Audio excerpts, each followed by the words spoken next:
Agora vamos falar da conclusão do serviço. Nós falamos sobre a pressurização com nitrogênio, né? Mostramos os procedimentos, nós falamos sobre o processo de vácuo, limpeza do sistema, e agora vamos à outra parte, que é a colocação de gases. A colocação dos gases ela tem que ter sido feita com alguns cuidados. Que, por exemplo, quando você vai ligar um aparelho em uma tomada, você verifica se a corrente é de acordo com o equipamento que você está ligando. Você não liga um aparelho 110 numa tomada 220 ou um 220 em 380, porque você tem certeza que vai danificar o equipamento. Com gases o processo é o mesmo. Você não pode colocar 134 num aparelho feito para trabalhar com R22 e nem o R22 num aparelho para trabalhar com 410.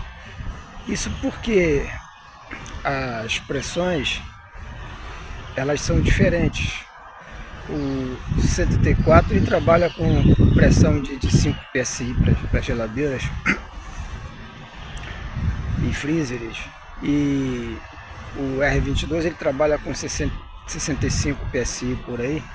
O 410 ele vai trabalhar com faixa de 120 PSI, então são condições de trabalho diferentes. E até se você fosse colocar a pressão de trabalho de um R410, por exemplo, em uma geladeira, né, você estouraria o evaporador.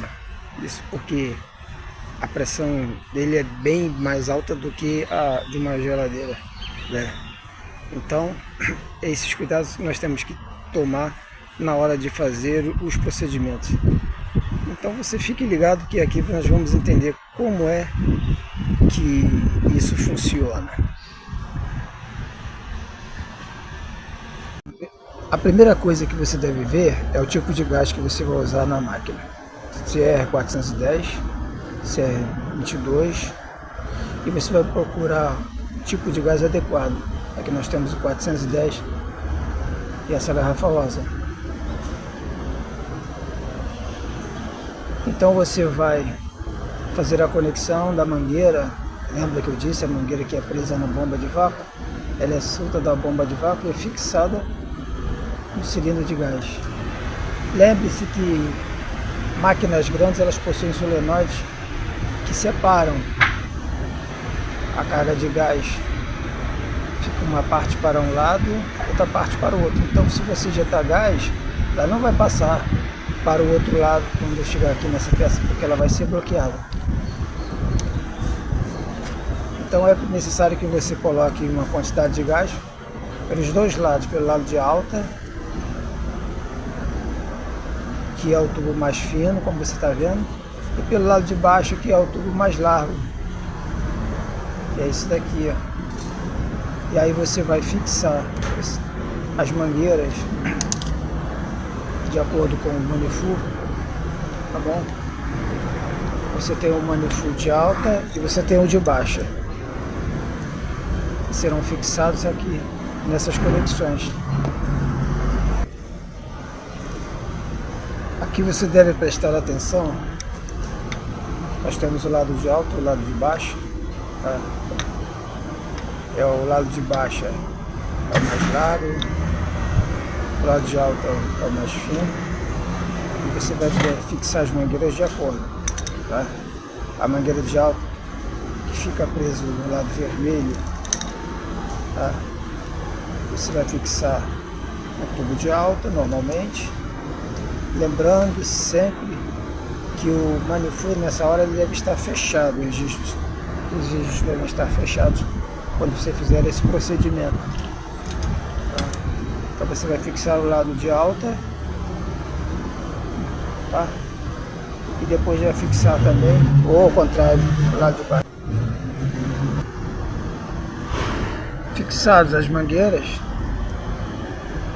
tá? Você vai pressurizar, como eu falei, quebrando vácuo 100 PSI de um lado, 100 PSI do outro, para quebrar de vácuo, para em seguida você liberar o gás Para completar a carga, a pressão de trabalho inicial no 410 ele oscila na faixa de 130 psi. Faça um leve expurgo, retirando o ar que está na mangueira com o gás. Lembre-se que o gás deve ser colocado em vapor com o cilindro em pé, com exceção do R410 que deve ser posto líquido, virado para baixo como você viu aqui. Feche o registro de alta e continue a carga pela linha de baixa observando a pressão.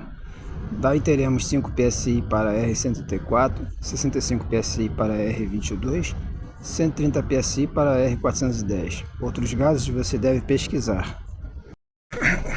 Outro método considerado mais adequado para confirmar o serviço de carga de gás é o método do teste de subresfriamento.